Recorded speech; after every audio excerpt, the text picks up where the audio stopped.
change your mind.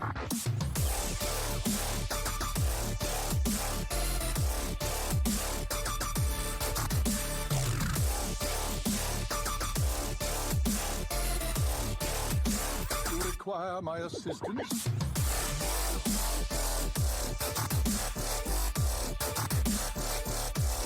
Adigo!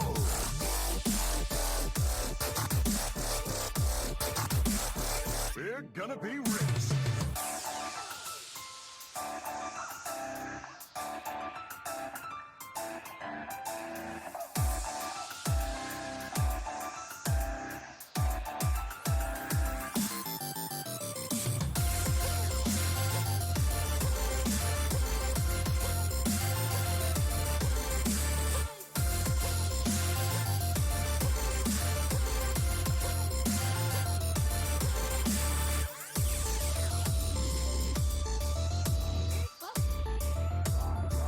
I have no time for games.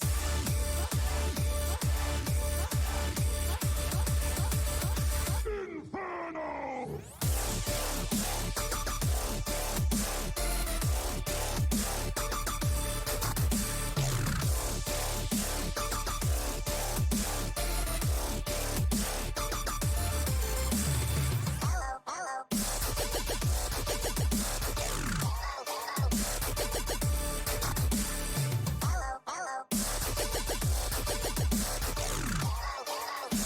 You require my assistance?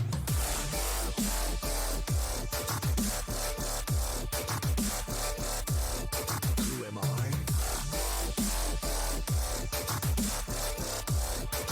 Let me change your mind.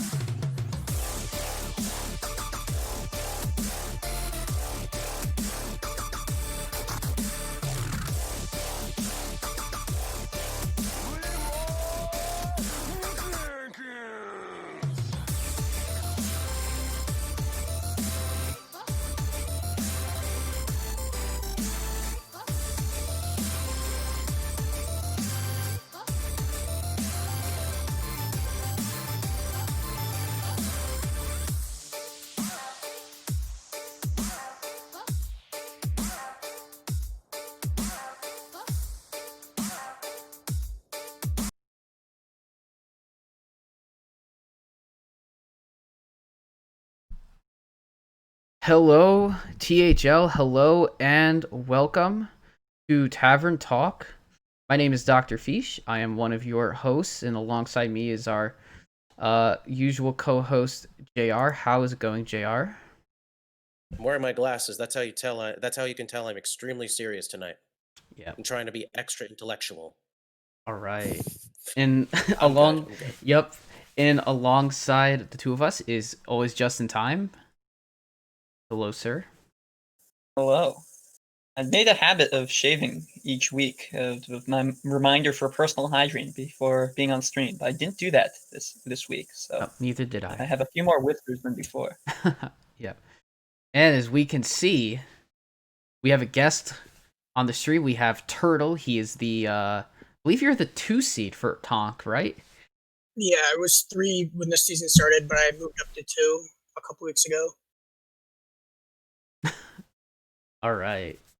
They move up so fast. C-Mac Yeah. 3 seed, by the way. Yeah, C-Mac is a 3 seed again in Hero, by the way. Greetings to you, sir. Because that makes sense. But then again, we learned a long time ago, life doesn't make much sense most of the time. Yeah, hero seeds don't make much sense. That, well, we'll talk about that later. But yeah, we've got ourselves another exciting week ahead of us. Obviously, we're still getting into this new format of talking about only several matches as opposed to all of them. So we're trying to cover as many as we can. But if you guys are looking to see certain matches and they don't show up, don't worry. We're hoping to still keep this show very entertaining all the same. So, Fish, what are your thoughts going into this week? We've had several weeks already. We're almost getting to that halfway point in the season. Any thoughts you want to share? So I'll start because we're gonna be in Legacy to start. I think, I know Silver Conference seems to be the conference that has a lot of clear separation between the teams. There's like most teams are either like 3-0 or 0-3, and then there are a couple who I know that Hearthstone Academy is 1-2, but I'm unsure about other teams. I haven't quite been looking at the records. Red Conference looks just like everybody's kind of slugfesting. It looks really like there's so many good teams in Red. I actually have the first match pulled up on screen because I went a little early on that. I really am liking what Red and Gold are having as well. They're a bit less of a clear divide and more of teams kind of being bunched together. Yeah, I would agree with all that assessment. It's definitely looking like every conference is kind of having its own story go on right now. And for those of you who don't know, it's going to be the top four team. It's basically the top four teams of every single conference are going to make it into playoffs. And there's 7 weeks. So after this week, we'll officially be through the halfway mark. And you can see from the different conferences, both gold and silver have three teams that are 0-3 and three teams that are 3-0. It's Oh, definitely looking like the gaps are pretty heavy at this point. yeah, I didn't look at Gold too much to check that. So Silver's the one that probably has more 2-1s potentially. Well, no, it's like they're both about no, literally gold and silver are actually have the exact same makeup. They've got three 3-0s, Yeah. 1-2-1, 1-2-2, and then 3-0-3s. They are Okay. literally like the exact same. It's pretty funny. Yeah. And red is basically in this like conference of, well, everything's kind of all over the place, where they've got 1-3-0, 3-2-1s, 3-1-2s, and then 1-0-3. Ah. But the thing is, we're only 3 weeks into the season. There's a lot of like room for improvement right now, and the point gaps are still small enough where they can be made up easily. Um, I think like Amber Flight Gaming is only 5 points behind Yeah. Hearthstone Academy, who are ahead of them, or actually less because Hearthstone Academy is only up that much because of the win they got already so far. But yeah, like it's definitely doable. What I'm very curious to see is what's going to happen in the next couple weeks as far as um, our team's going to like really start to continue to break away. Are we still going to have like a very close, clustered up top four? We'll have to see. Red is definitely going to be very close, one way or another, in my opinion. With Yeah. gold and silver, we'll wait and see what happens. Sure. Definitely. So let's go into our first match that we have on the docket. This is actually my pick for Legacy match. I have picked from the Red Conference. I picked Dirty Mike and the Boys versus Swallows That Follows. And I picked this because there's so many interesting matchups in here. Where we have Khazgar in the one versus obviously we have Tony Montana and Lotus Knight.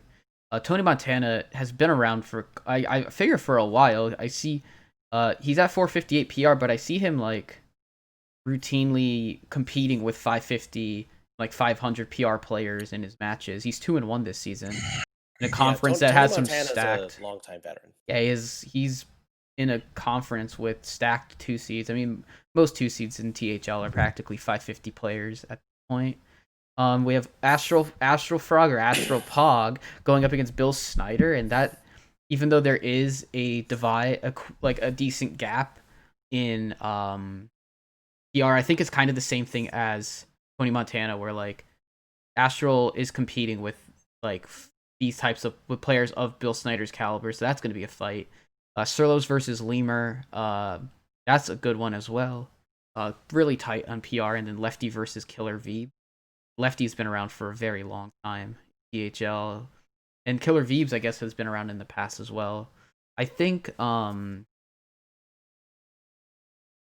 just to clarify, bear in mind, Lefty, Surlos, and Tony Montana, they all go way back. They've all been like part of THL about the same amount of time. They're all part of that same kind of Dirty Mike and the Boys, like group, as I want to put it. Yeah, the team that either made or won some finals. I know they made some finals. They made 2 finals. 2 finals, and it was 2 seasons in a row, and they sadly came in second both times. But okay. they've proven themselves to be a very formidable team pretty much always. Yeah. And Swallows, I think with Lotus back, Lotus took off last week because he was going for his doctorate. Congratulations, Lotus, on Yeah. earning your doctorate's degree. If he doesn't change his name to Dr. Lotus Knight, I'm suing. Well, that For the record, our hat preemptively changed his name to Dr. Lotus Knight in the content server, yes, so which was awesome. that was very very good. And very necessary. So I'm Oh, very yeah. excited. Cool. I think What overall. about Oh, no, go sorry. ahead. No, go ahead. I'll do my. Well, I was gonna say, like, Justin, Turtle, what do you guys think about this match? Yeah, I mean, you guys summed it up pretty well. A big classic team versus a bunch of players that have had a lot of recent success newer, but the teams got off to quite the start they would have wanted to this season.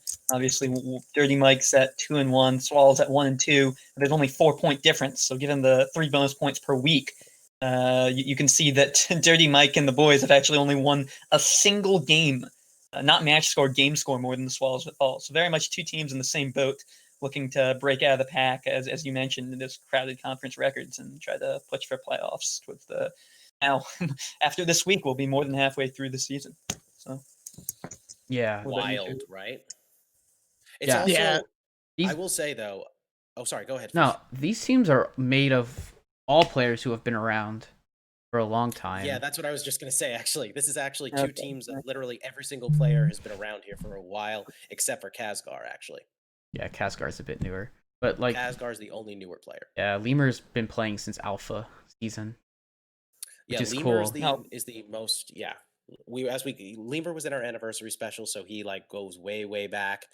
I think Lefty and Surlos would probably fall within like after that. Killer Veebs goes pretty far back too, and as we established, this is their first time back in several seasons.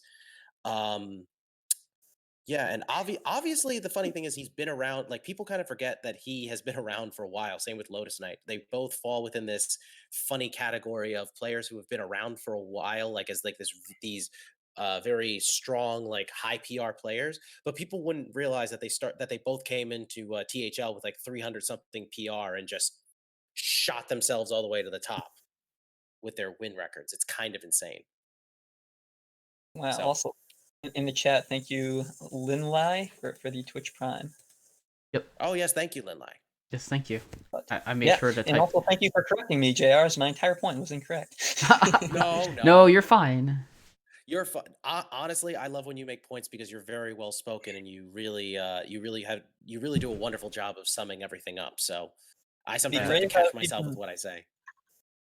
What was It'd that? be great if I was even correct once. It'd be great if I was even correct once or twice. Oh, You're correct more than I am. So and take me. that for what it's worth. Yeah, and me. Anyways, Turtle. Like What are your Yeah, thoughts? Turtle. Much awaited. plus it's insane the knowledge he has of who's on the ladder. That's pretty incredible. Let's be honest. Props to this man right here.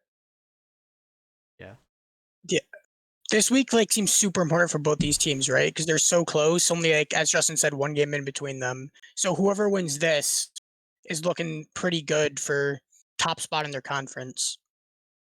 Yeah, it's gonna be close one way or the other. Out of curiosity, like Turtle, how well do you know these teams? Because you're not playing in Legacy, right? No, Okay. the only player I really know out of both these teams is Avi, and Of he's a really strong player. But yeah, Oh yeah. not too familiar with most of these other players. All right. Well, I mean, at this point, at this point, I think this is going to be one of the harder matches to call personally. I mean, if I Yeah. had to say, I think, because I think it's interesting how Avi versus Khazgar. I think it's easy to pick Avi, but I mean, Khazgar's doing pretty well for himself, so maybe he pulls out a win there. And while Tony Montana he's a very solid player, and he has to go up against Lotus Knight, who is ridiculous in the 2 seed. That match could easily be closer than people realize as well. And then I think just honestly, every other match is pretty even. Yeah. Like Surlos versus Lemur, that's definitely going to be a close one. Astral Frog versus Bill Snyder. I'm with Fish on this one. I think that one's actually very close, just for the fact that both of these players are better than their PRs. Will make you think. Like both of these players could definitely hold themselves in the 2 seed at the very least, and Bill Snyder has held himself in the 1 seed in Hero, as people may know. Mhm. So I'm excited for this one. Anyone else want to add anything? I think we're good. Ready to move on to the next match. All right, let's Everyone move Yes. on. So the next one, I guess I'll be leading, is Golden Common, by the way, in the Orange Conference, going against F2L Red. So Golden Common, by the way, of course, is the No Pros Here team. And this is the class of the 2-3-0 teams. So last match was the people on the bubble and silver. This is the two teams out in front of the pack, along with my own team, Foolish Madmen, in that Orange Conference, all at 3-0. We have, of course, Agent PWE at 3-0 in the 1 against Rebob, who I think this is his first time this season in the 1. I think he started off in the 2 or maybe in the He 3. started in the 3. Yeah, I mean, Started him in the and 3, Marty you are B and correct. Mayan are all around the same seeds, or same PRs. Right.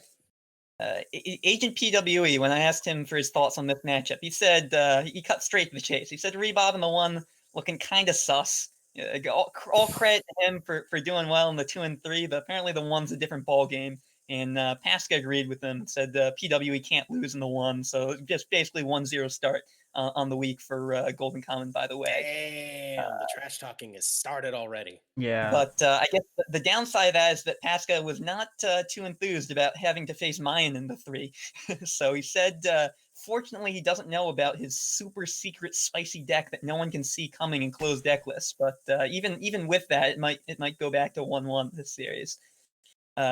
And also a good point is that Slad and Snakefalls, the 2 5s, both these teams built their rosters kind of cleverly of taking pretty good wild players that don't have great standard PRs and hoping they could do a job. And clearly they have. So both Slad and Snakefalls are primarily wild players, so presumably played each other in Wild Ladder before now facing off in standard. And I guess the last note I had on this, the last person to respond back to me was Mayan Adon itself, who gave the very quotable phrase, respect to Pasca on the squad, but we are a whole half tier higher than them on the THL POW. So kind of obvious who wins here. I love how that in played POW I we guess when you look at it trust. that way, I mean, I think it's going to get off to a close 1-1 start after the 1 and the 3, but I guess I'd have to side with F2L here, taking this one 3-2 in a tight series.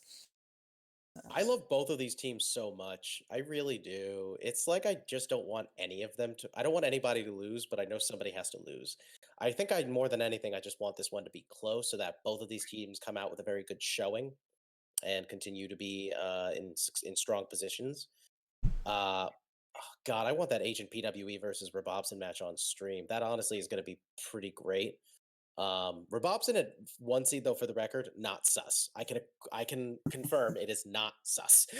Yeah, I He, was gonna say Rebob is definitely like 1 seed capable, and he's making a big comeback player of the season push because he had not a great season last year playing for this no, Hot Zills, and now on F2 already he's kind of popping off.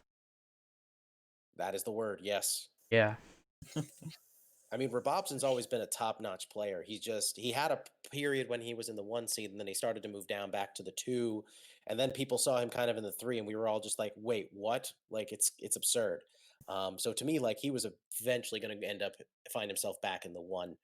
Um, but yeah, now like looking at this matchup, I mean, like F2L Red just kind of has this very top-heavy roster, and then it's rounded out by, as Justin said, 2 like solid wild players who, they're more acquainted with wild, so they don't have as high of a PR for standard.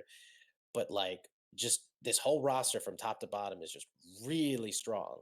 But that's not to count Golden Common, by the way, out. I really think that they're off to a pretty good start, having 2 undefeated players, but I think No Glocko and Mojo Pow are also going to like start to turn things around.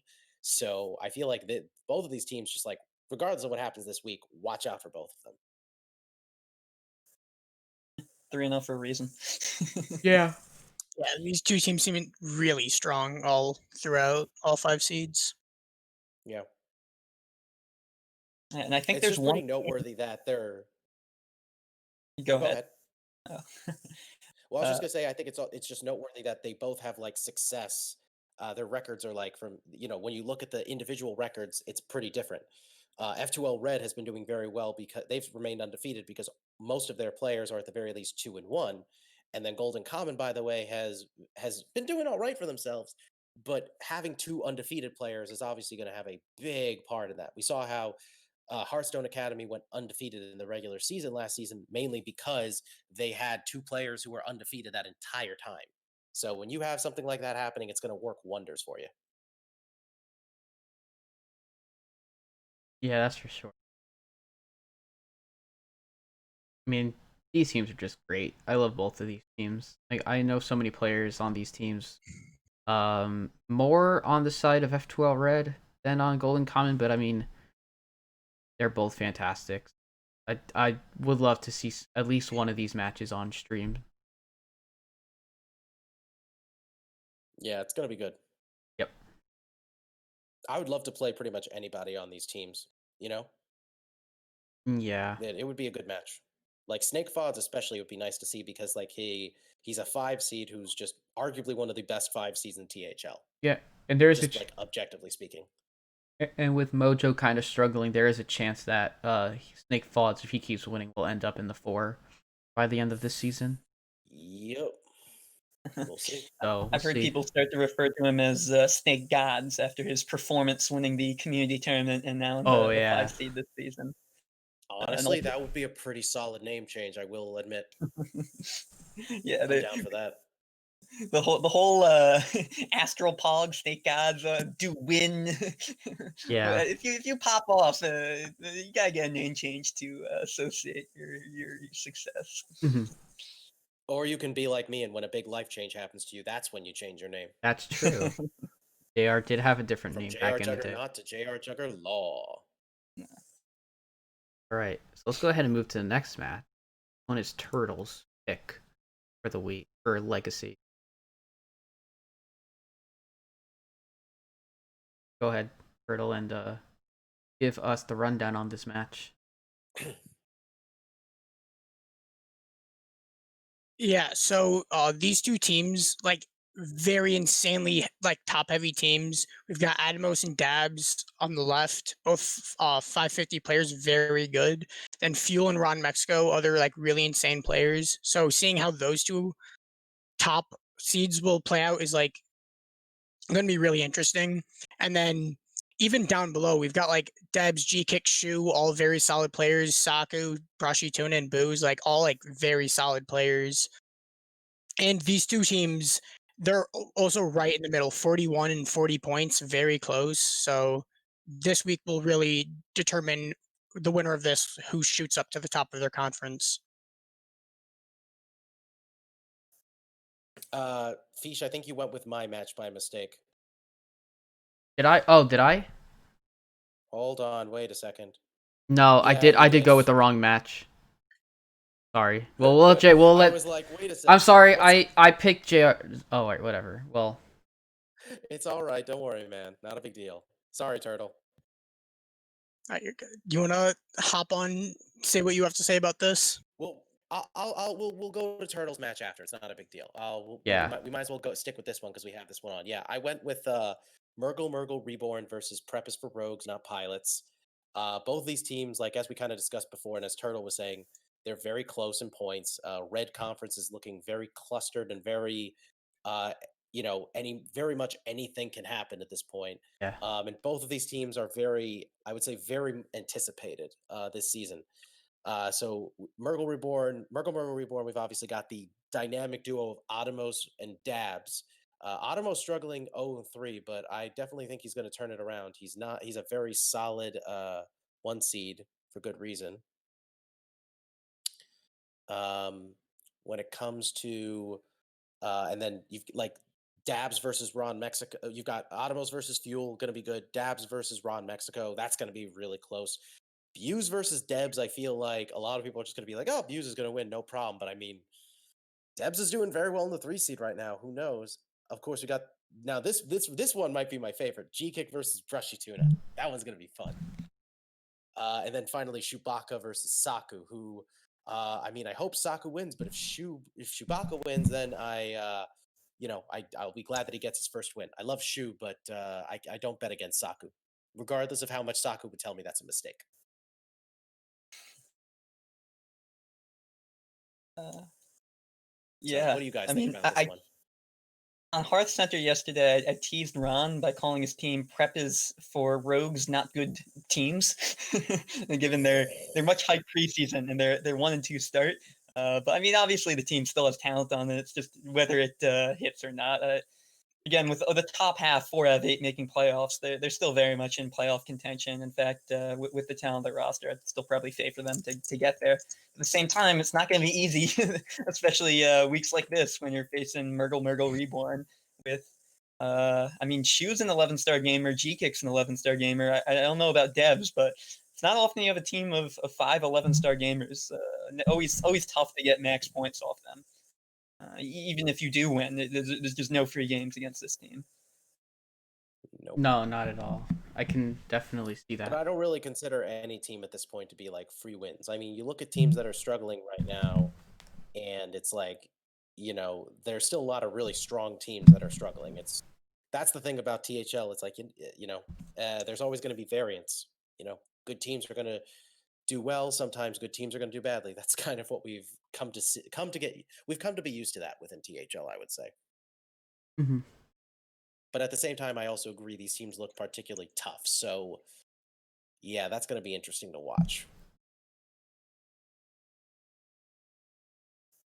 Yeah, I'd like to see Atomos get a win. As much as I love Fuel, he's one of my boys. I would like to see Atomos get a win. And like we're seeing 2 wins out of a team where 2 players are 0-3. So, we're seeing that Dabs and G-Kick getting wins most of the weeks. Like that's kind of reflective of the record. And they're getting even like. So I mean, I'd like to see Atomos and Shu both break their 0-3. I think they're both capable of it, even though they are struggling in the legacy format for this season. And I mean, if we see Dabs, and G-Kick kind of continue their success, I think Debs is going to struggle quite a bit. I mean, I guess PR, like we've mentioned, PR not being everything, but Buse being in the 3 seed as an almost 500 PR player who could easily play the 2 and potentially the 1. I don't know much about Buse, but he seems really good to be. He seems like a really, really, really good 3 seed. So, I think it'll end up going. I think if Atomos or Shu wins, I think Murgle can take this pretty in a close one or in maybe even 4-1 fashion potentially. Either way, this is going to be a fight.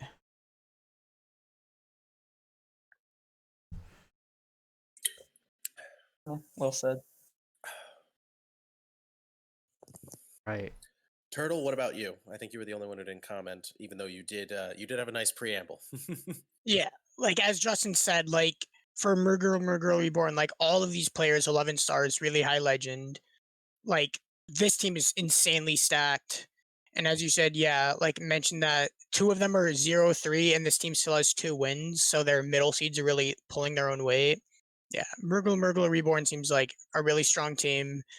And it's going to be interesting to see how this other team, Preppers for the Rogues, will be able to handle them.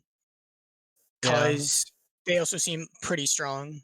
I mean, Prep is. It's very interesting because when you have a situation like this where you have 2 players that are 0-3 and yet like the team itself is still like winning more than they're losing, it's pretty good. But the one downside to it is that there's 2 ways of looking at it. If these players start to turn things around, either of them, then that can be huge for the team itself. But if they don't like turn it around, then that's just going to make it that much harder for them to keep up because you can't rely on 3 players to carry a team to success. We've seen how that can work for some time, but there still has to be a decent amount of success within the team as a whole. Yeah. And Atomos and Shu definitely both seem like the type of players that are capable of turning it around. Oh yeah. 100%. I'm not really worried about either of them, especially Atomos, because Hearthstone has variants. You're bound to bounce back, and somebody like him is clearly more than capable of succeeding in the 1 seed. So I Mhm. think he doesn't have a ton to worry about, really. Yeah.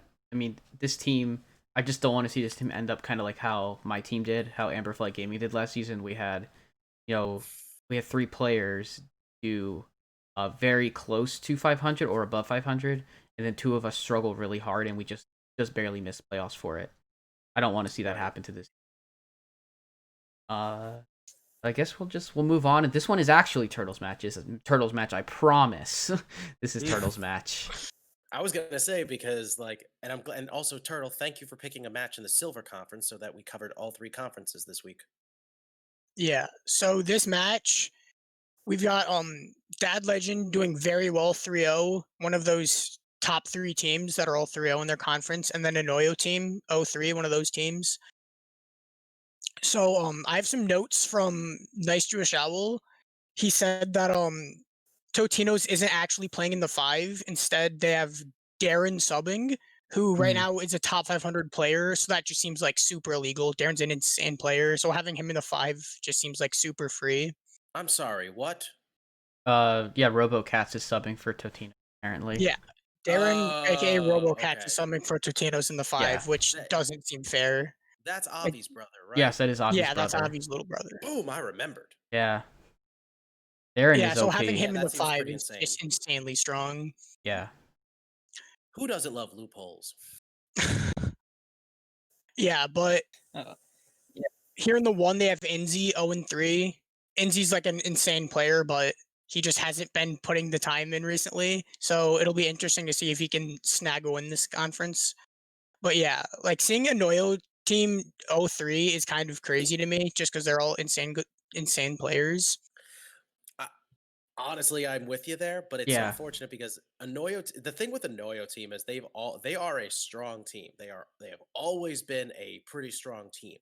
But for one reason or another, they are one of those teams that, especially in the last few seasons, always seem to struggle. I don't know what's going on there, because even when they change up their roster a bit, it doesn't seem to do that much.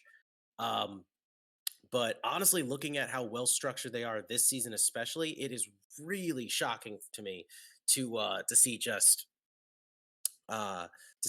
like how like even more than usual they seem to be struggling. I mean, they do not have a single player right now with more wins than losses. That is And just Milo, aka Nice Jewish Owl, also made a point to me to say that he's done throwing. He's going to start bringing real decks to the format, so that might be helping their team out. Never go Because full. apparently, Never. the other 3 weeks he's been bringing way too hard tech lineups. Interesting. Good to recognize that. Milo really. They don't call him Milo Sticky Fingers Paperman for nothing. Do they actually call him that? They actually call him that. That name thrown around. Mostly because he actively tries to get people to call that based on his decks with egregiously high number of sticky fingers. 8 times sticky fingers. Holy cow! He's the kind of person to bring 8 sticky fingers in a lineup. Well, he just admitted to it. I mean, to be fair, that's not the worst strategy. No, it's not. I mean, Evolve Shaman was a pain in the butt. Now that Evolve Shaman is dead, it's probably not as good of a strategy. Yes. But earlier, with Evolve Shaman everywhere. Yeah. I do think this. I think Sticky Finger I think what the biggest change is that people are still going to be playing Sticky Finger a fair bit, but I'm definitely not expecting to see as many people filling up their lineups with 2. Yes. You know? Right. Like, I think 2 of it can be good in certain matchups, but I think, probably going to want to stick to just maybe running 1 depending on the deck. I don't know. We'll see. Like, the thing is, I feel like the only deck where 2 copies of it now are really going to be very promising is against Bomb Warrior. Other than that, I don't think making sure you steal their weapons so they can't revive them with their Horde Pillagers is huge. For sure. I agree with that. We've got some redemptions. Is Edwin Hall of Famed yet? No, no. That's unfortunately not. No. Just wait a couple. Just wait a couple of months. Just wait a couple of months. He's going away. He's rotating out. Confirmed to be rotated. confirmed to be Honestly, rotating. it'll be interesting to find out what are the big changes that Hearthstone has in store for it. Is that they have in store for Hearthstone in 2021. I'm very excited. Yeah, I guess So, the other thing of note um, is InZ03 has not been playing the game much recently. But speaking of changes for Hearthstone 2021, there's the tweet that came out on HS Esports Twitter earlier today saying the top 32 from each region in January will qualify for the next Masters Tour, to be announced. So that Right. has caused InZ to re-download the game. Yes, their 1 seed is playing Hearthstone. All right. So might be back on the right path this week. Nice. He's going up against a really good opponent, too. Yeah, they've no rollover though, so maybe Yeah. not. yeah, I get it. I mean, this is we're in a very interesting place with Hearthstone right now. I'm very much wondering, do people think like Grandmasters is not coming back based on the way things have been going? Do we think they're going to be making big changes, like as far as the competitive system in general? Like there's a lot of possibilities here. So I'm very curious to see what are the overall plans.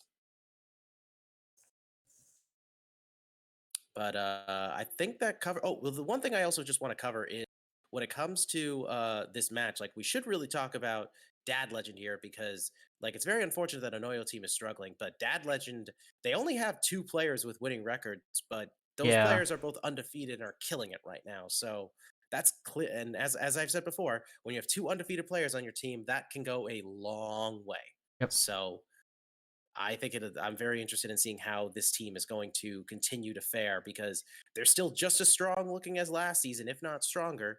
But clearly, and clearly they can only, if any of their players start to turn it around, they're just going to be that much harder to dethrone from the current champions. So we'll see. Yeah, no, they look good. We had a super tight series with them last week. Where it was 3-2 in match score. A couple of 3-2s, a good win from Neji over Zabe. I got a 3-2 win over Clarity, but then the middle 3 seeds took victories over our team. They were all pretty tight. Close matches. So yeah, Dad Legend's a really good team. What do you think is going to be the most exciting matchup of this from this series this week? Duin versus Ducharmo. Ooh, that one's good. That's definitely going to be an exciting one. I can already tell. Yeah, definitely. Ducharmo's played them 1, I think, in some seasons. Yeah, Ducharmo plays in the Duin, Ducharmo's a 1 seed in Hero.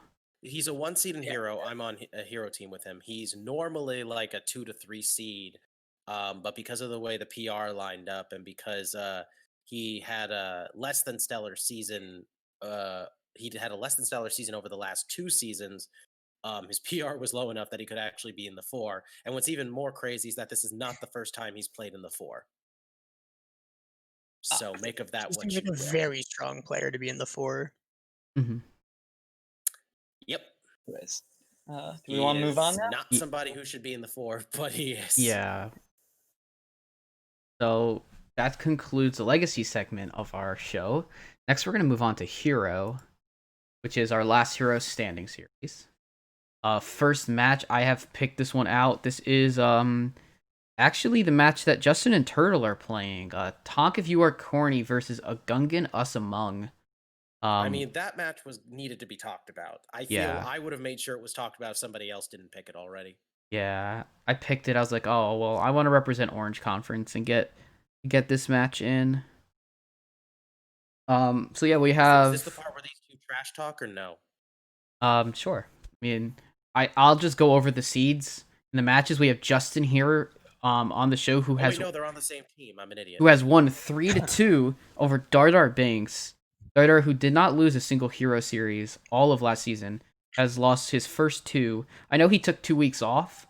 And one of those. I know he took a couple of weeks off in Hero, so coming back, it's probably like.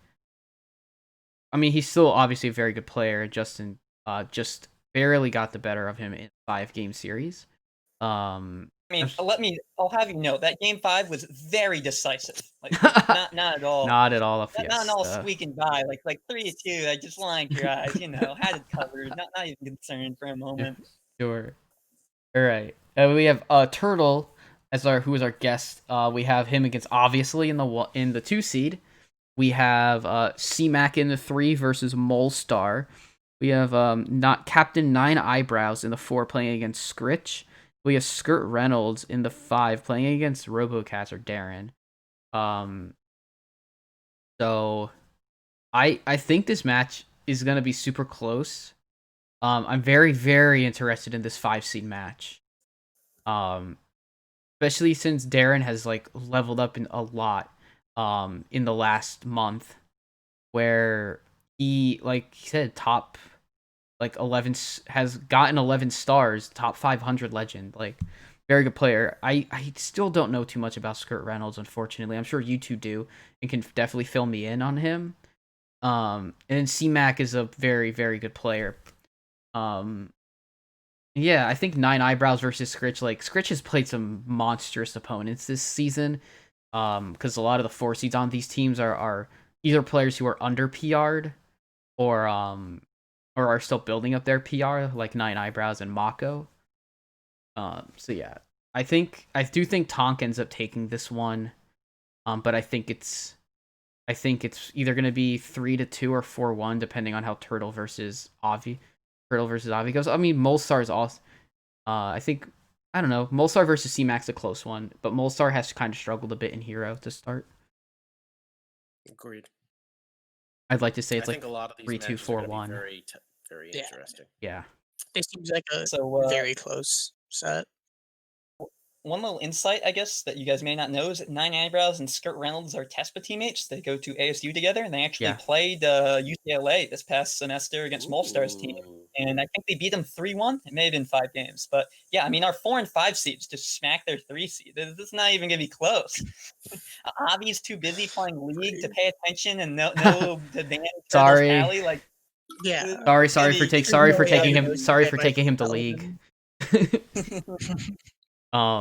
Yeah, so like I will also note, yes, I played Skirt Reynolds on stream week 1 and I got swept. And that was the last of me bringing decks I'm not comfortable with to matches. So, yeah, no, he's good. I've struggled immensely this season in Hero. So, I'm gonna look to turn it around, but we're not talking about me or my match. What I really want to know is Turtle. How do you feel about having to go up against somebody of the caliber of obviously this week?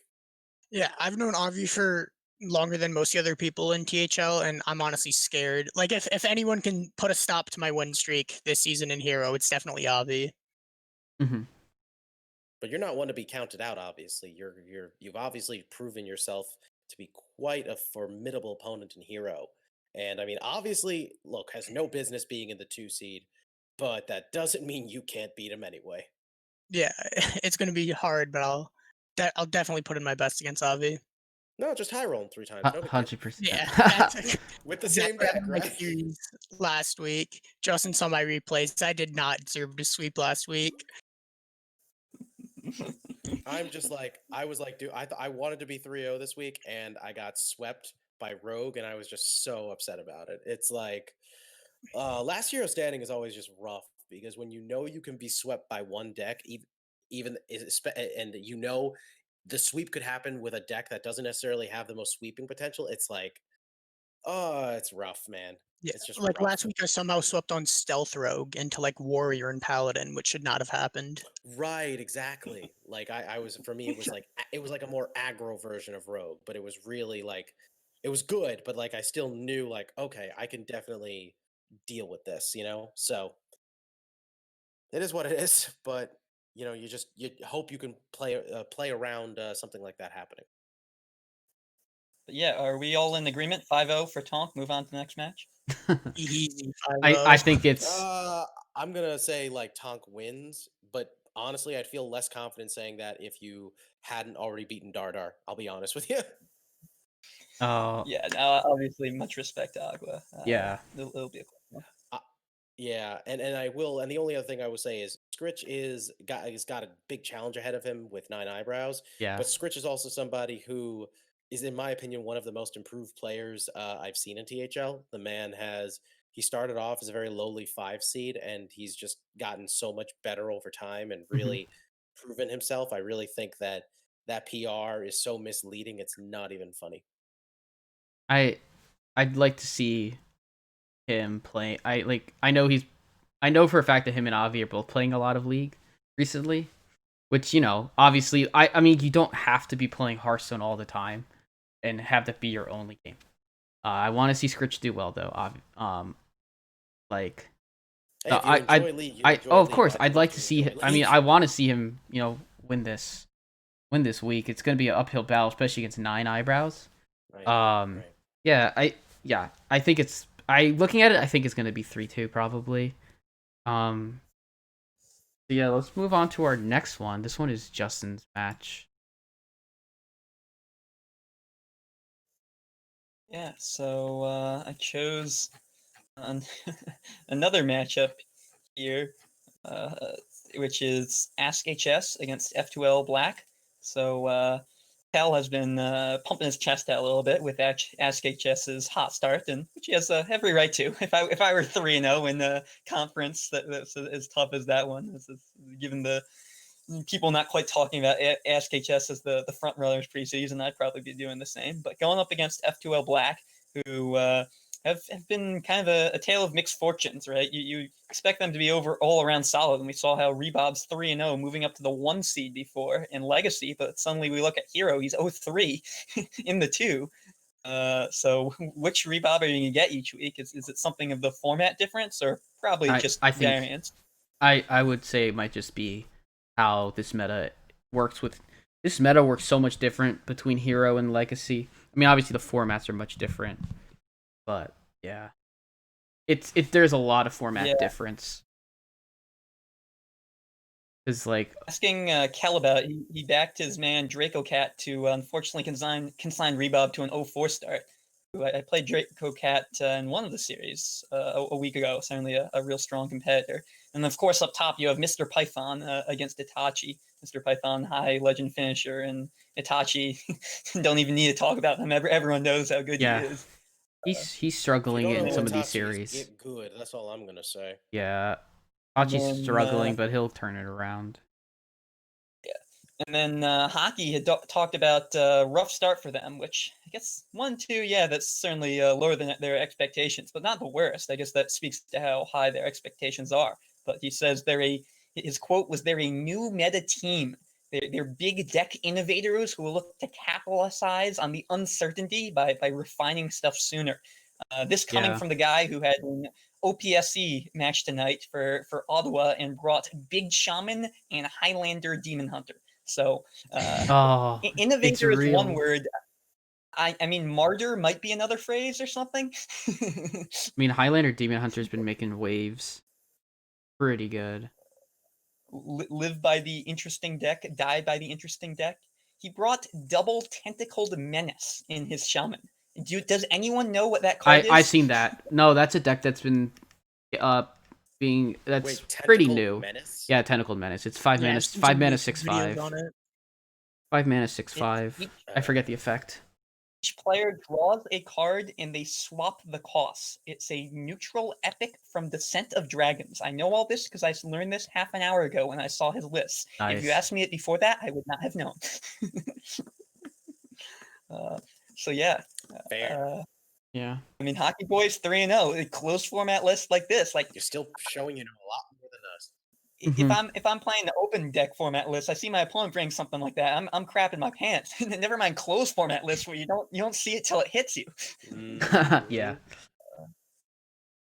So, Fair. anyways, I think I'd back FTL Jesus. to pull out of their losing spiral this week and pull this off 3-2.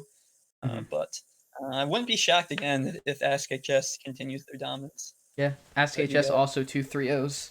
So they, with Python and Dr. Bomb D winning every week, you need one more that point to clinch a victory.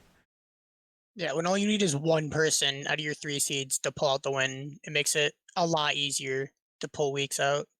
Hmm. Right, it's a trend we're noticing really. Like, teams that that continue to have undefeated players can have less than stellar records and still like continue to be undefeated because every week you're basically like, all right, I've got two of the 3 wins we need to seal the week right there. All right. Also, I'm kind of happy that AskHS is doing so well and that the 2 best players are the 2 people on my pro roster. Hmm. Hashtag due process. Yes. Nice. All right, so let's move on to the next one. I promise I actually got Turtle's match correct this time. Turtle, take it away.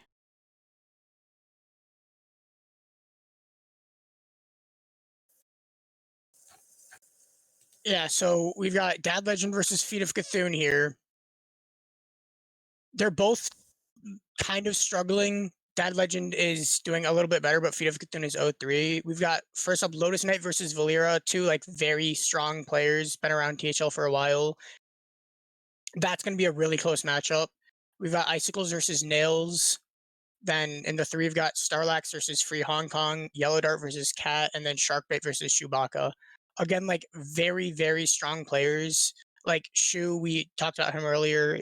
Shu in the 5 is just like seems super illegal to have. So yeah, even It's though technically not. yeah, it's not illegal, but it feels very strong.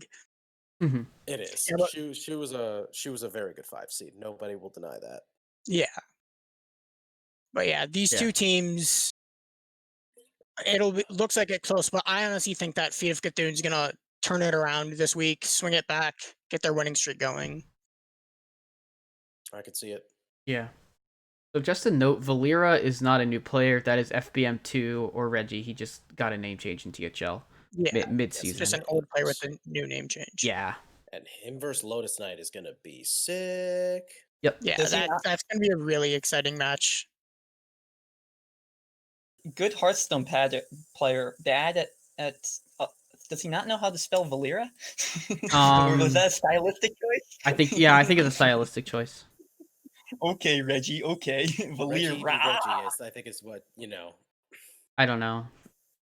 But this is an interesting match.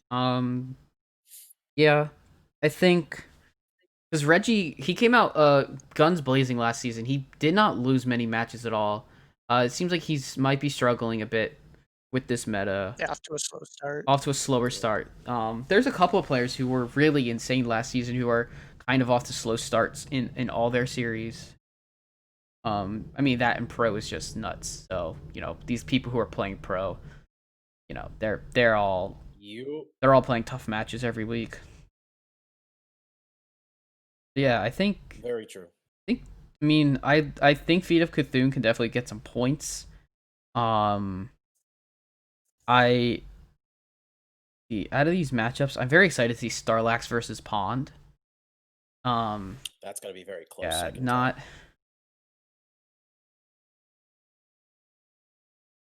So Yeah, a lot of these matchups look like they're going to game 5. for sure. I think. I'm trying to think. Yeah, I mean that's the thing. Lotus Knight. All of these are just really hard to call. I feel like the only one that I feel, like I almost want to say Shu versus Sharkbait is like might be one sided, but that seems unfair to Sharkbait given how well she's done. Like, she's really surprised everybody as far as some of the players she's actually taken down. Yeah. Yeah, you can never count Sharkbait out. Bait Yeah. out. And I almost want to say like Yellow Dart seems very favored against Cat, but I don't know that much about Cat honestly. So I feel like that's jumping the gun. I'm saying it more because I know Yellow Dart is just a really good like 2 seed caliber player, Like he should not be in the 4 seed. Agreed. Yeah. So I guess this one is just going to be like, yeah, everything's really close. Who knows what's going to happen? Mhm. I hope Feet of Cthulhu can get their first win, but Dad Yeah. Legend is certainly a strong team worthy of the who definitely deserve the dominance they're having right now. I mean, they're averaging. Second to vote of some confidence, of course. Of Cthulhu's averaging 31 points for 3 matches. They're averaging more than 10 points per week. They're just consistently losing by small margins. Yeah. At 0 and Yeah, 3. they're always Yeah. so close to getting there, but can't just get those final points needed. I don't think they're Exactly. quite Speed of Cthulhu level yet, but if they start 0-4, that would not be great.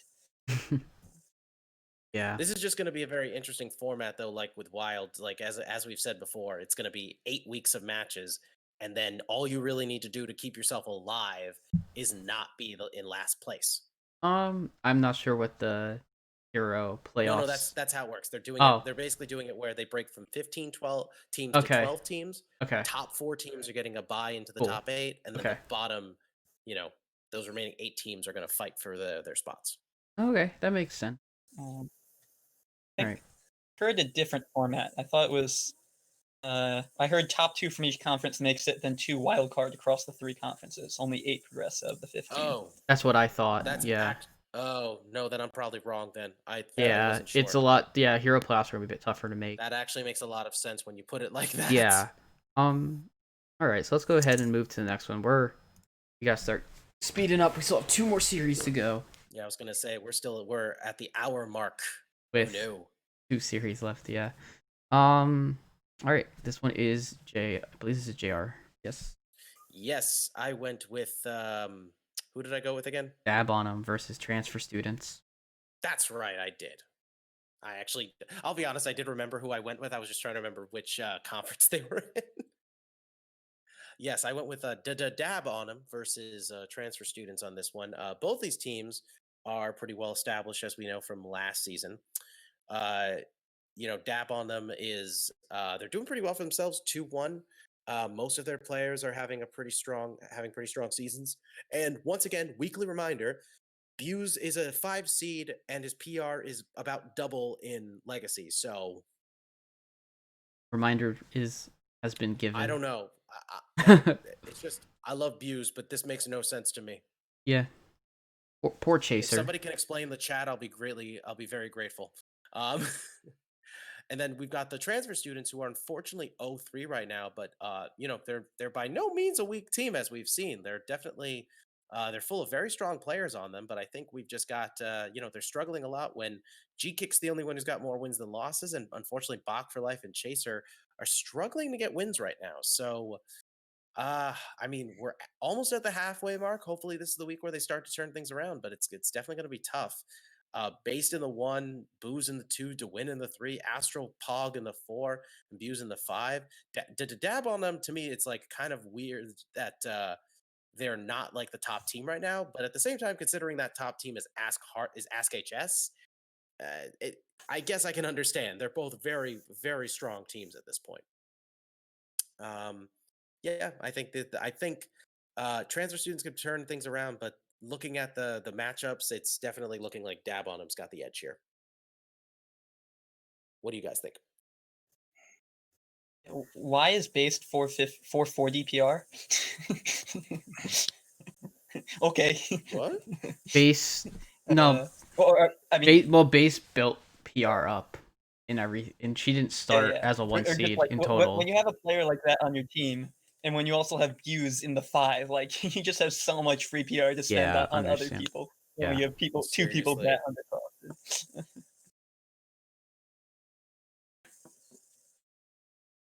Yeah, for sure. Like base having that little PR is comparatively to like being essentially a 550 player in Legacy. I mean, she plays as a top player in all series. Yeah, as Diamond said, her legend rank is lower than her PR, so yeah. That just says it all. Base is really, really good. Is 1 and 2, so like. But wait. If you're 550 PR, wouldn't that be expected if your legend rank is lower? True. But certainly for people around that range. I don't know. I've rarely had the luxury of being at like top 200 PR, top 200 legend or top 500 legend. So. Mm-hmm. I'm like the fact that people in THL can do that so regularly and easily is still mind blowing to me personally. Yeah. Yeah, we have a lot of very strong players in THL. Yeah. Agreed. I've beaten some really good players in THL, but I've never been able to master ladder the way other people do, sadly. One day. Yeah. One day.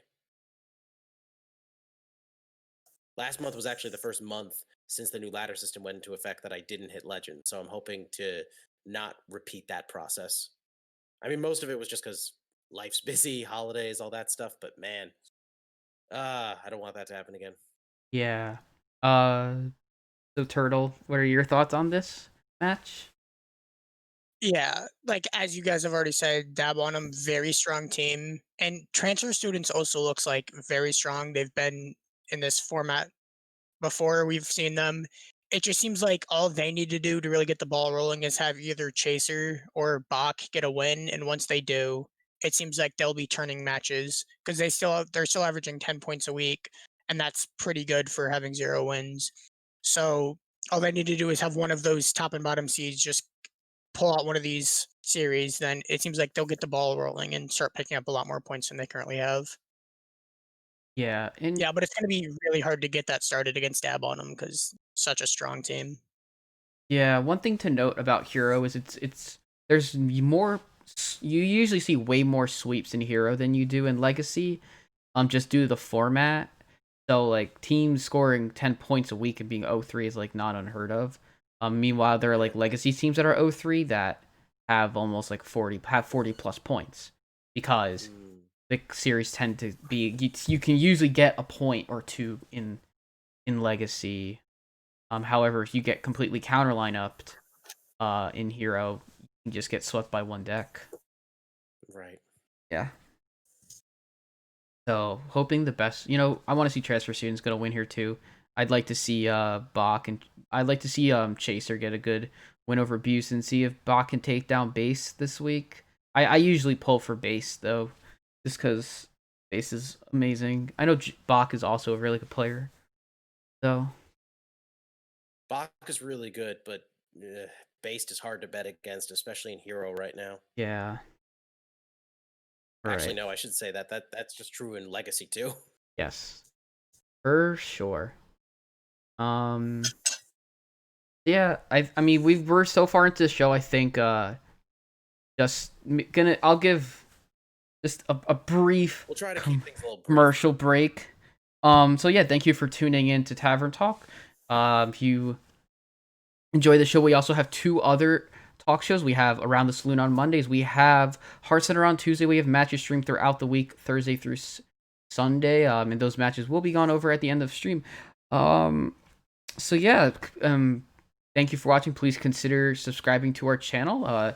If you have Prime Gaming, you can feel free to sub through that. That is, it's your free sub for the month, and we would very much appreciate it. It helps go towards the keeping up of our website and blogs and stuff. I am definitely not on Ron's level at all. Ron is an auctioneer, and I am not. So yeah, we have a website, teamhearthlegends.com. We have our Twitter at THL_HS, and we have our Discord. Feel free to join us there. We have our THL Pal podcast. I am not Palbot myself, but Palbot does a good job, usually. So yeah, that's the commercial break. We're going to move into Pro Series, and as I've started the other ones, I will start the Pro matches. I have picked the most hyped match of the week. I will call it a Hype Horizon versus Aeon, and this match is insane. Both of these teams are 3-0. Hype Horizon has 57 points. Like, Aeon's played 2 weeks, so Aeon only has 44. Aeon scoring a 30, a 23, and a 21 point week. Like, only Risen has lost for that team. Hype Horizon has had 3 match losses. Cool Kid has won, as we see. We have Liquidox versus Ridiculous Hat. We have D-Money versus Markshire. Cool Kid versus Donde. McBanterface versus Donkey. And Gamer RVG versus Risen. Yeah, this is awesome. I really want to see how this plays out. Like Liquidox versus Ridiculous Hat, our hats, Stream it. just been insane. That match should be on stream. I think I mean, I assume they'll try to get at least one of these matches on stream, especially because Donde, like most of these people are either board members or and they are all also in content because of that. So yeah, I have no clue how to call this match. I don't think this is going to be a blowout for either team. I think of all these people, I think Risen has the toughest match, but I also know Risen's a really good player, although he usually plays in about he's played everywhere from the 1 to 4 in the last season in the PR formats, but he also has competed well in pro. And yeah, I mean, Hyper Horizon top to bottom is all top legend players. Yeah, even if they aren't playing a whole lot on ladder at the moment, they're all like top 200 or better. I would think. Yeah, this is gonna be a really hype match. I want to see what you all think. I mean, it is objectively the most hype match of this week. I would say my team's match is going to be the most hyped of this week, but we also have a bye, so you guys are all off the. But no, I mean, in all seriousness, this is like, I mean, Hyper Horizon in general is always going to be a team that's hyped up. They're one of the strongest teams from top to bottom. They have the exact same roster from last season. They're the returning champions. You basically, like, the way I look at it, I wouldn't be surprised if their match is a match we want to talk about at least every week in THL, because it's like there's no reason not to. But the fact that they're also playing against a team like Aeon, who are 2-0 right now, who are killing it in the current season, is definitely also adding to the excitement of watching them play. This one, I mean, it's interesting because some people might think like based on PR, based on like looking on paper, maybe Aeon is going to really struggle, but I see no reason to count them out. I think Aeon is from top to bottom one of the strongest looking teams in THL. They've got some very familiar faces who have all in one way or another proven themselves to be really strong. And maybe they don't have the same credentials as Hyper Horizon, but I really think that this could end up being way closer than people think. This might be the week, I think, when Hyper Horizon, even if they win, their dominance that they're showing over, averaging 19 points a week, I don't see that happening quite the same way.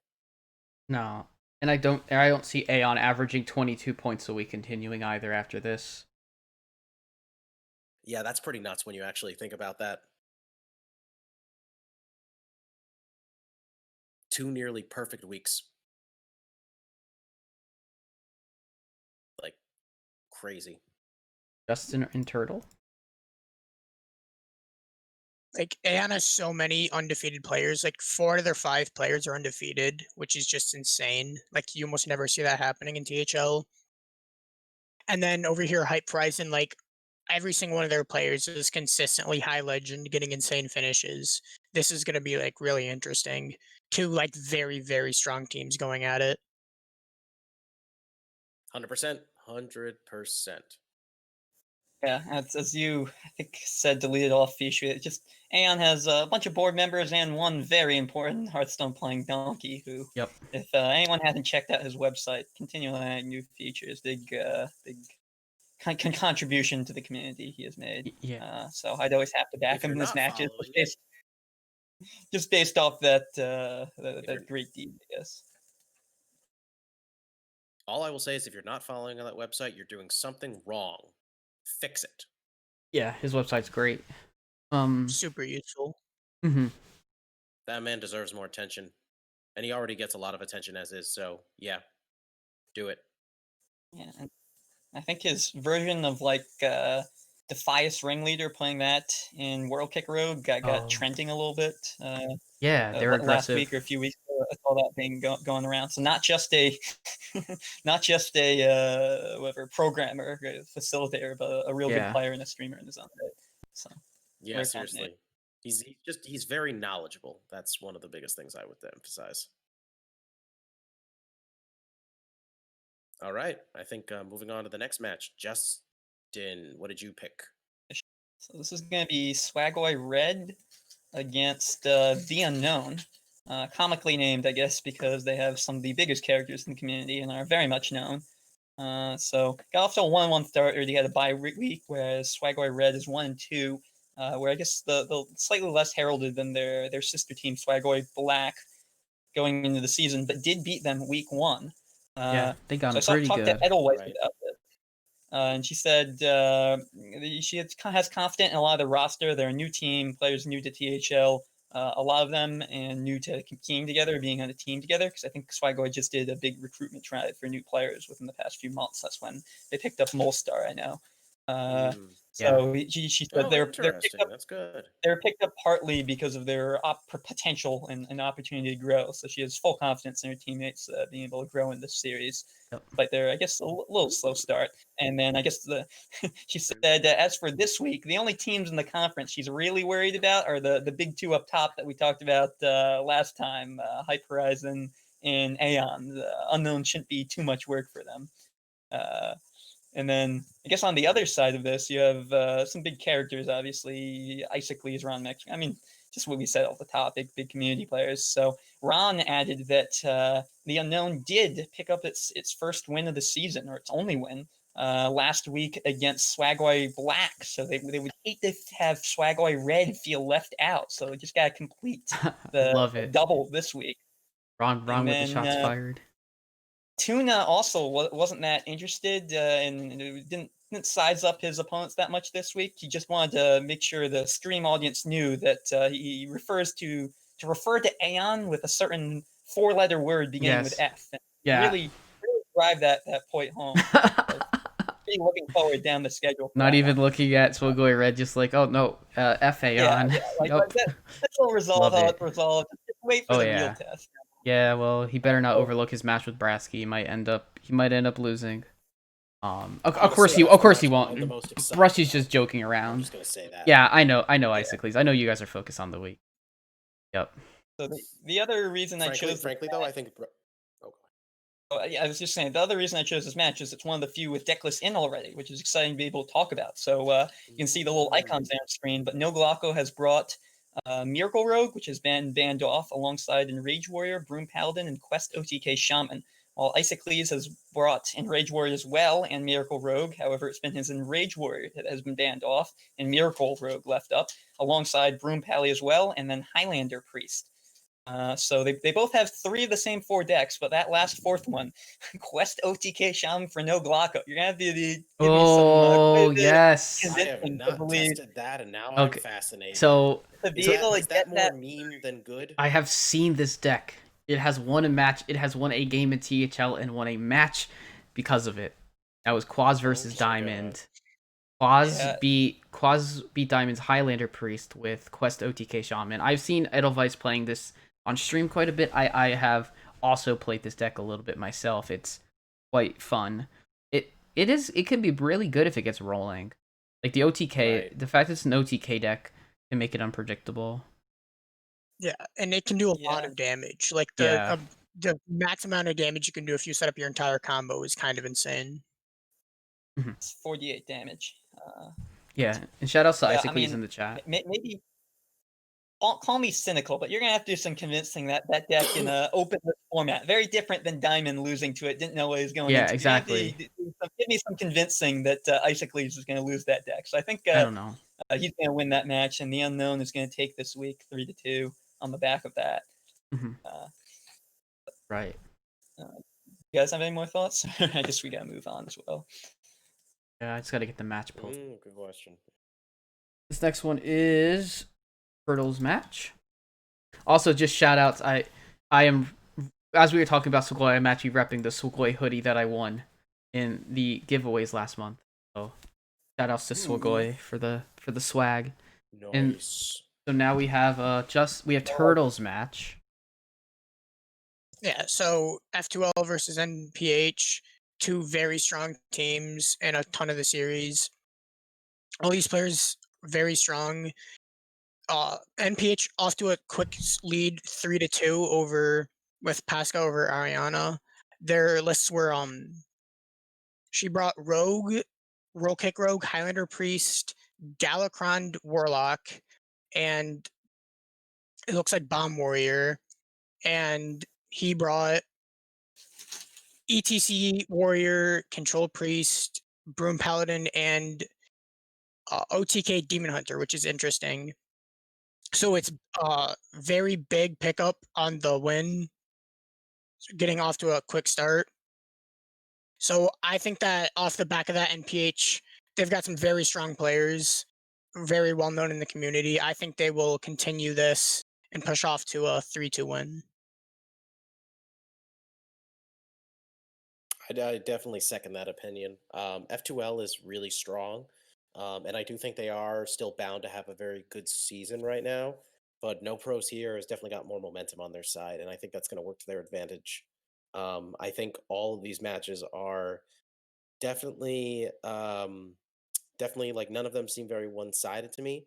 Honestly, the match I'm probably the most intrigued by is either Based versus Berserk, since those are two very high caliber players going up against each other, and your Mum Kid versus Snake, because Snake is a really good player.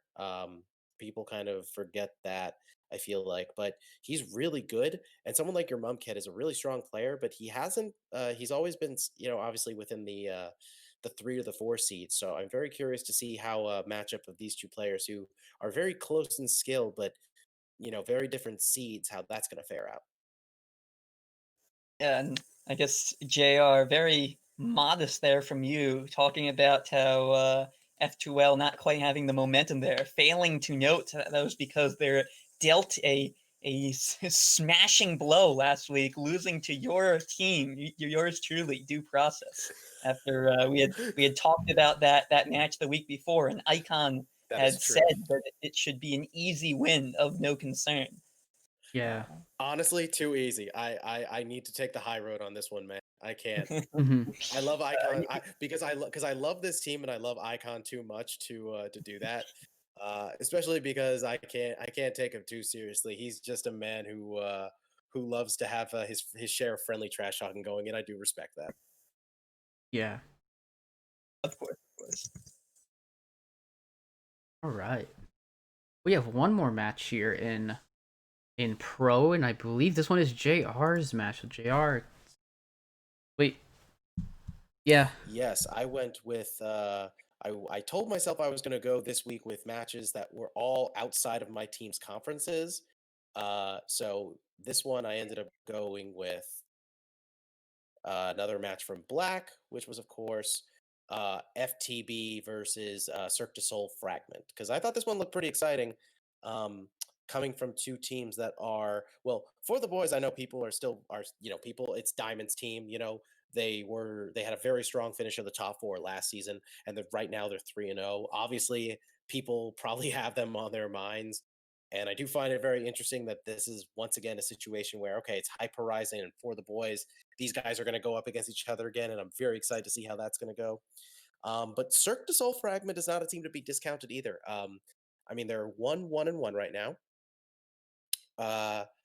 and you've got Ray C leading it up. You've got Clone, Fanboy, Easybag, Higayon. They're looking good. I still think they're in pretty decent shape. And this could be a rough week for them though. For the boys, like I'm feeling similarly to Hyper Horizon. I feel like they've got a lot of momentum on their side. They're a very formidable looking team from top to bottom, and they don't look like they're slowing down anytime soon. So I guess we'll have to see. I guess I just look at this though that Cirque du Soleil Fragment is definitely a strong looking team on paper. Looking at some of the names they've got on them. So this is going to be a fun one. I can already tell. Yeah, as you alluded to, smashing matchup in the one. Reigning player of the week in pro, Ray C going against Diamond Node in chat. The TGS, I think that's the Gaming Studio tournament winner, German Shep. Hopefully that one can be on stream, or at least to be recapped somewhere. I don't know, but 2-3-0 players. Yeah, that clash in the one is going to be super interesting to see how that goes. Yeah. I always see German Shep up in the top 100 or top 50 on ladder. And I mean, I don't know much about Racy, but I mean, being 3-0 in pro means that you have to be a really insane player. And then Buck is is also an insane player. Down in the 3 seed against Fanboy. Fasho versus Easy Bake is a really interesting matchup. I think For the Boys is gonna have a real nice week here. I don't think they're gonna full sweep. But I think that it's likely to be either yeah, I mean 4-1-3-2. I think German Chef versus Racy is gonna be a determining factor in that. Whether it's 4-1 or 3-2. Yeah, Yeah. I agree with that. That's a match I would love to see on stream. Racy is really good, Yeah, but I also know I believe it is. Racy often records his matches and puts them on YouTube, I believe. So uh, for those who like want to see it, I'm sure there will be a VOD available for this. Yeah. We'll get to the end of that when we get to looking at the streamed matches. All right, moving on to Spoilers. Wild then. Yeah, we're gonna go to Wild now. Our last series. Pull the match up. My first match is Hair Club versus Seas of Cheese. These two teams. So we have Hair Club sitting at 1-1. We have Seas of Cheese sitting at 2-0, and with what looks like, I think Hair Club had a week where I'm seeing 2-0, 2-0, 1-1, 1-1, 0-1. I'm not sure what happened. Either Concerned Mom just came in last week to play. Or whatever. Not sure exactly what happened. And then on Seas of Cheese, we have Slad, Siege, Scritch, Lemur, and Blue Sombrero. So Scritch, who's struggling in Hero, is doing very well in Wild this season so far, and he has an uphill battle against White Delight. So Keith Numbers versus Slad, Burnt versus Siege, White Delight versus Scritch, Otters versus TH Lemur, and Concerned Mom versus Blue Sombrero.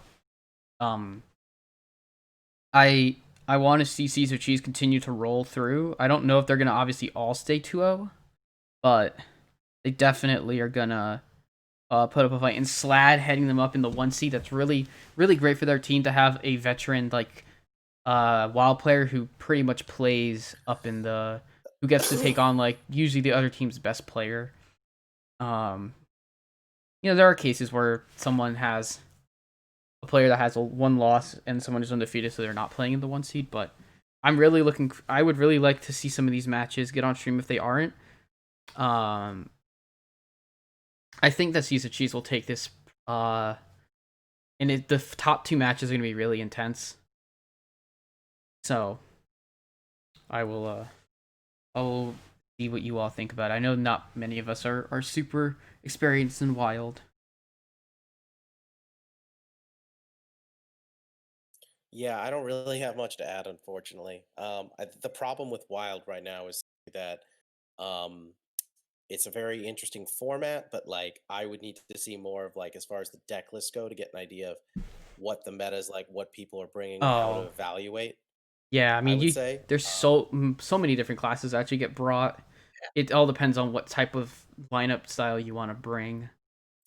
But Yeah, we've kind of noticed that with Wild, one of the most interesting elements to it is the fact that um there's always like various strategies you can go about. It never feels so uniform. Like I know like Marty B, Memnarch, and like all those guys have kind of talked about how people really do have kind of like an opportunity to like be creative with things. yeah, Yeah, it's a lot less straightforward than most of the other series, which is like bring the top 4 decks in the format or whatever. There's a lot yeah, more Right. opportunity to like craft a deck list and a set of 4 decks specifically for you that you think will work. Right. You'd think that there'd be like huge power gaps between a lot of the decks, and in some respects there can be, but it often feels like uh the meta is structured in a way where where like there's always like a strategy you can try to make work. There's always like certain niche that a deck can have. If that makes sense. Yeah. At least that's been my experience, I would say. Yeah, there's always something you can do to get the edge over certain lineups, even though they might be the best decks, because there's just so many more cards to work with in Wild and so many more archetypes. Hmm. Yeah, I would say so. But I think at this point, the most notable things you can probably mention are like, we've got Seas of Cheese right now. They're doing fantastic. Love to see how they're faring. And I think I hope they continue this momentum. Like, it's only 2 weeks in, but to be able to win 9 out of your first 10 matches is not an easy task. We see how uncommon it is for teams to have that kind of success, especially in Legacy and Hero. So when you see it, like we've been noticing it more, and funny enough, in Pro and Wild. So it's not a trend I have a problem seeing. It's very exciting to watch. Yeah, I mean, I think for me the marquee here matchup would be Slad versus Keith Numbers. Yeah. And then I also think Burnt versus Siege. Just the battle of 100%. undefeateds. I would say that Right. because I don't know too much about those two. I know more about Scritch, Lemur, and Blue as I know them from the standard, not non-wild constructed series. So yeah. Right. All right. Well, let's move on. Either way, let's Sure. try to keep this going because we do still have an interview to do with our guest. Yeah, so It's I'll gotta be I'll pretty try to quick. be a bit fast. I wanted to also highlight Bass Bros 2 Electric Boogaloo versus Patch's Payback. The like I figured that I think this is, even though that we have 0-1 versus 1-1, I think that this match is gonna be pretty interesting. Really cool. Every time I see Patches Payback, I see Dirty Mike playing. That's pretty cool because that is the person that where the legacy kind of franchise team. That's his team. Yep. He is the Dirty Mike of Dirty Mike and the Eat Boys. it. And just to see pretty much all of these players are Dirty Mike and the Boy alumni, whether they're playing on the legacy team or not, and 3 of them are. And then we have Bash Bros 2, which is they've come back. I do not believe it's perhaps the entirety of the team, but I know that Reverb and Rice Bowl are pretty good players, and not just in standard but also in battlegrounds. I have faced both of them in various lobbies for THL battlegrounds. They're pretty good. And Mr. Python also very high finish standard player playing in Wild. I mean, I think that having someone who does really well in one can definitely transfer to the other, like from standard to Wild. And I mean, we've seen it also work for uh Wild to standard. Yeah, I think that's gonna be an interesting match for sure. So let's see. Let's go to Turtles match. Turtles match is Made in Heaven versus Anoyo team. Go ahead, take it away. Hope I didn't mix them up again. Yeah, so this just 2 really close teams. A lot of names that we've seen, pretty strong players.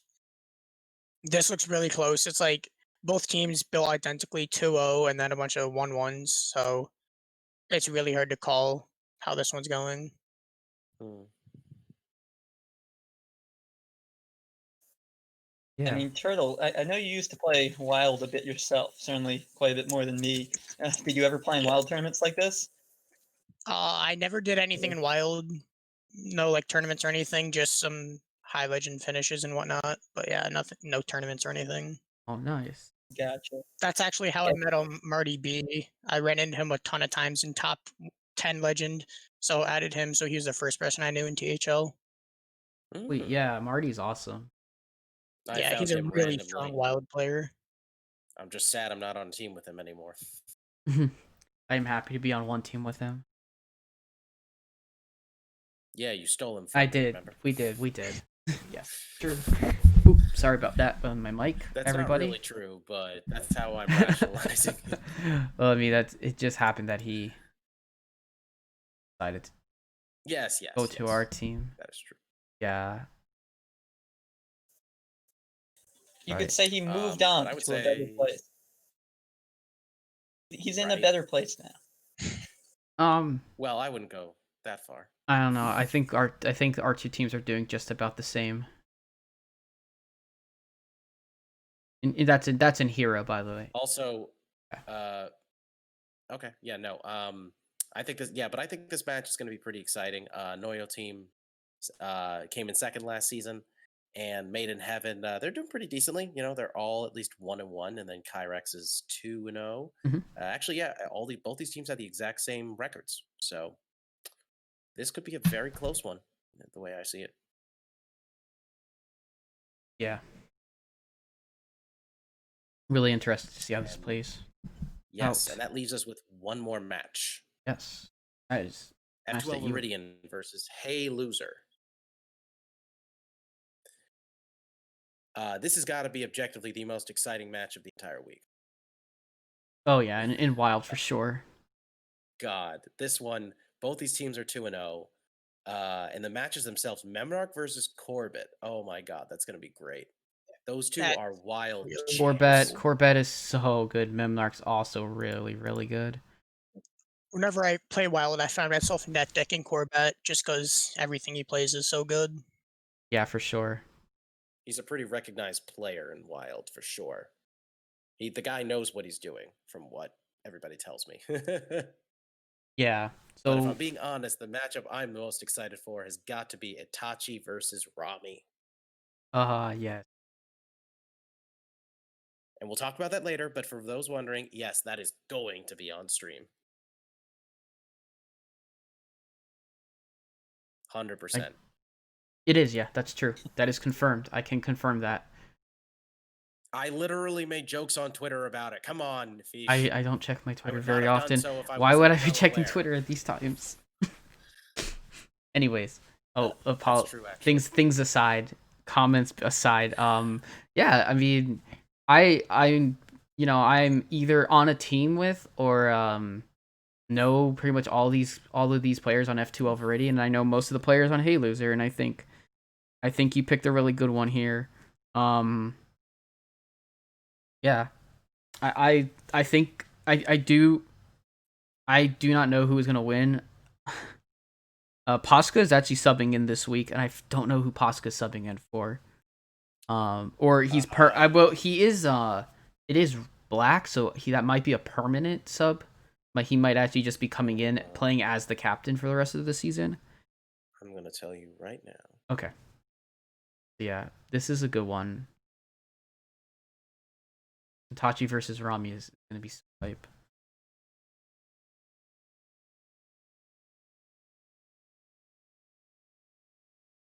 Yeah, you have basically. So yeah, Posca is a permanent sub. Okay.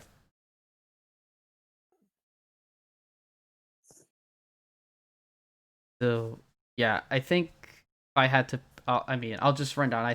I think that Corbett and Memmark will be close, but I think Corbett will take it. I think, I don't know, Rami and Itachi's been killing it in Wild this season. Struggling in some of the other formats, but doing really well in Wild. I think Marty will win. I think Marty, Neji, and Rotted Zombie will all win. So it's gonna be if it's gonna be a 4-1 or a straight up sweep for Viridian. I don't think. I think that if I had to pick a match that would go for Hey Loser, it would probably be Rami over Itachi, just because Rami's an ex grandmaster or a current grandmaster. I don't know the grandmaster. We don't know yet. Current GM he is Rami. a current grandmaster. Thank you for letting me. He ran through the gauntlet of matches to send down Firebat in his place, but fought and clawed and survived his way for another season. Nice. Which I wrote a very emotional Twitter post afterwards. How he felt So like can we he take a moment to appreciate the fact that that it was established that no matter what, like I find it fun. I'm very happy for Rami, but it's very fascinating to me how it was later revealed that regardless of who won that match between him and Just Saying, both of them were coming back to GM because of the way earnings were, because of the earning amounts for NA at that time. Mhm. So All right. it'll be interesting to see what happens with GM this year. Cool. That's gonna do it for the match portion. We're gonna just do a quick interview with Turtle before we go. I have one quick question though to start off with Turtle. Are you turtly enough for the Turtle Club? I surely hope so. It's kind of my entire like brand as a Mhm. player. You do even know the Sorry, reference. had to get that out of the way. I had to get that out of my. I have to ask if he knows that reference. I saw a GIF of it, but I Yeah, don't know what it's from. it's No, from a movie You never called. saw Master of Disguise. I never depends. have. Yeah, it depends on Wait, how hold how on. old or young you are Yeah, I was here. gonna say, how old are you? Yeah, I'm 19. that's Oh why. God, that's before your time. Yes, Holy crap! that was in my childhood, and I'm like God, quite a bit older. God, I Yeah. need a moment right now. I mean, we have a lot of I players was who gonna also play say, Tespa right now, so like they're all. We have a lot of college students playing in THL, and it's awesome. oh man, yeah, I was gonna say Justin is also younger than both of us. I think, right? I think Yes. we established that. Yeah. yeah. My Um. goodness. So All right. So for Turtle, have you learned how to play a class that isn't Paladin? No, I have not. It's still the only class I can get wins with on ladder. Broom Paladin is my one trick. I've put probably 500 games into it since it came out, and Nice. like nothing else I can even play close to Broom Paladin. Mhm. I somehow got a sweep on Rogue, but those games were not pretty, as Justin saw in my replays. I was gonna say, Dude, like, as honestly, somebody who loves Broom Paladin, though, I get it, man. Yeah, it's such a fun deck, and it just every matchup seems favorable to me, which probably isn't, but I just You think it's can a really try, good right? deck. Yeah, you Yeah. try. Yeah. no, What about your actually, opinion on plastic straws? Wait, what was that, Justin? no, you go with JR's. Oh. Plastic straw is awful. Get rid of them. Okay, you Um, next, Justin. yeah, next question. This one comes from Twos. He asked you for your top 3 turtles. Um, Pretty much any turtle other than sea turtles. Top 3. Sea turtles pretty bad, except Crush from Finding Nemo. But I other was than gonna that, say, just you any gotta turtle make that an Crushing exception for dude. him. Yes. yeah, the sea turtles from Finding Nemo exceptions, but any other sea turtle is just dumpster tier. Land Gotcha. turtles where it's at. So, are you a fan of the Turtle Galapagos beer lives tortoise? wet. Big fan, big fan. I was gonna say those things are great. Live quite a while. I was gonna say that's pretty legendary right there. How long they can live. Yeah, it's crazy. That's Mhm. amazing. Good for them. And I Right. guess the next one I'll ask as well, because I might be the only person who can interpret it. It comes from Based Inc. Why is turtle the best of the animals that usernames have been based off of? Not sure if it was a question So or a like, statement. why is Turtle the best animal name Yeah, in THL? because we've got several players We who have- have like animal-based usernames, We We have and we have want to. snake, we have cat. You know. we You have myself and Tuna oh yeah. and I think the Sharkbait. answer is just simply turtles are the best animals, so like they have to be the best name, right? I Slow and guess, yeah. steady. And Super Chicken. Yep. We've got a lot of them. Yeah. Animals are quite popular because animals are amazing. Actually, though, on that note, what is the story behind your username? So my cousins, when I was a kid, had a pet turtle, and I thought it was really cool. So I just named myself Turtle. Nice. I like that. Mm-hmm. All right. Let's see. We have Turtle. I'm having a bit of trouble understanding Circle of Healing. I've heard of Turtle's big plays with Circle of Healings in the past, Oh and hoping he no. can Yeah, understand so pretty how it much works. the first season I ever did Tespa, I got to like top 8 or whatever, and I was playing Combo Priest against Quest Druid, and I had this like play that like looked really sketch and involved Circle of Healing where I healed their minion before trading into it so it didn't die or something. And yeah, my IRL friends just have memed that ever since because the casters called me out and said it was like a really bad play, Hmm. even though I think it was still a correct play. Mm-hmm. Yeah, that was fall 2019. Yeah, we Yeah, I didn't have think good so. casters then. Yeah, that was the But you first were season we probably did right. just. You're probably right. That was post Dr. J Sakura era. Yeah, Casters that time didn't know anything. yeah. Casters called me out, said it threw the game, through an really favorable matchup, but I think it was still right. Okay. Mm-hmm. All right. And what are your thoughts on THL as you've entered into your second season? How does it compare to other tournaments that you've competed in, such as TESPA? I think it's like pretty fun. The community definitely like really strong. There's so many cool people in THL. I really like it, and all the different formats. Like for like test ball, there's like one format. It's like conquest, open deck list. That's like the only thing. But in THL, Mhm, there's like so many different things you can do. Like wild, like open decks, closed decks. So many different mhm. options of competition. Mm-hmm. Do you have any on that note? Do you have any interest in like trying to participate in more series at a time? Because you're currently just in Hero, right? Yeah, I'm currently only playing in Hero. All right. Is there like any interest to branch out a little bit more, or do you just not have the time? Like, what's Honestly, the like plan with that? it just is going forward. Like I really like THL, so just as many series as possible. Pretty much looking forward Good to to get hear. myself into. I got baited into Well, doing two this season. You I did. should only be doing one. Yeah, Turtle, it's after we definitely win a it you all, lot in, say more baited, time. but are you sure? I'm pretty sure. Turtle, after we win it all in Take a lot more Legacy and when time. our PRs spike above the cap, you can have my spot. Sure, but I've got quite a lot of time to play Hearthstone. Yeah. Okay. And Honestly, I then could never do just one series. It's like it's too much fun, the last question we especially because got I don't here. have like something like Tespa to Is do on the side. oh, okay. Oh, true. Yeah, go ahead. Yeah, that's a big one of it. But yeah, last question we got here is Liadrin core to Broom Paladin. This one coming from Steam. Liadrin very core. Getting more than 2 Librams, very good. This is for I you was gonna guys who say. don't know, Justin was trying to cut Silas from his list in his hero match today and accidentally cut Liadrin Oh and brought no. Liadrin list Broom Paladin in his match against Dardar today. Still won, by the way. Still I won, was by I gonna the was way. say staring at my still deck. one. I saw my Damn. deck tracker. I saw my deck tracker said I had Silas in it. I'm like, wait, okay, that's probably just deck tracker bug. It thinks I'm playing another list. Then like turn 2, I draw Silas, and I'm like, oh no, I must have. Hopefully, I didn't cut Libram of Hope. Hopefully, I didn't. Who Oh, knows what I clicked instead? yeah. Oof. Fortunately, it was an Yes, but aggro match. Liadrin, So one I of the didn't best care. cards in the deck. But I mean, like, things happen. Ultimately, it's not, it doesn't end up being too, it can, Liadrin is a card where, like, it's very core, but you can definitely win without it depending on how the match plays In out. aggro matchups, it's very bad, and I think Justin said he rolled into an aggro matchup playing it. There you go. Yeah, heard it here first. If you have your read and close list that your opponent's going to bring aggro decks, just cut Liadrin. Run better Oh, cards. Liadrin. Easy. You should also probably be Seems cutting good. Silas in that spot, but like, still got there. Mhm. There you go.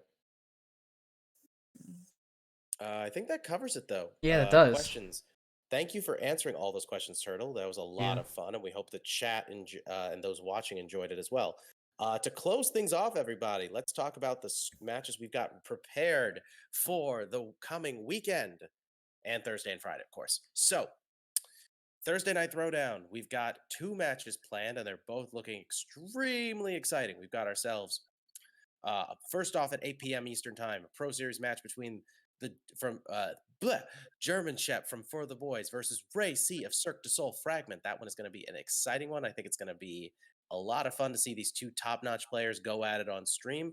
Definitely give that a watch. And if you want even more awesome action between top-notch players, at 9 p.m. Eastern, we've got from Wild Series Green Conference, Itachi of F12 Iridian versus Rami of Hey Loser. That one too. I don't honestly, these matches are both extremely hyped. Just watch them both. You have nothing to lose. Casting that is going to be Brushy Tuna and Ron Mexico. For Friday Night Fights, we've got ourselves 3 matches going down, but only 2 of which are actually related to Hearthstone, to regular Hearthstone. We've got at 8 p.m.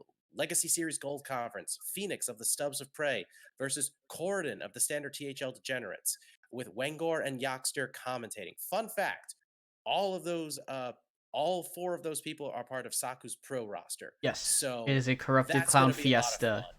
Yep. That is going to be a So it's literal literally clown going to be all of fiesta. them besides Itachi.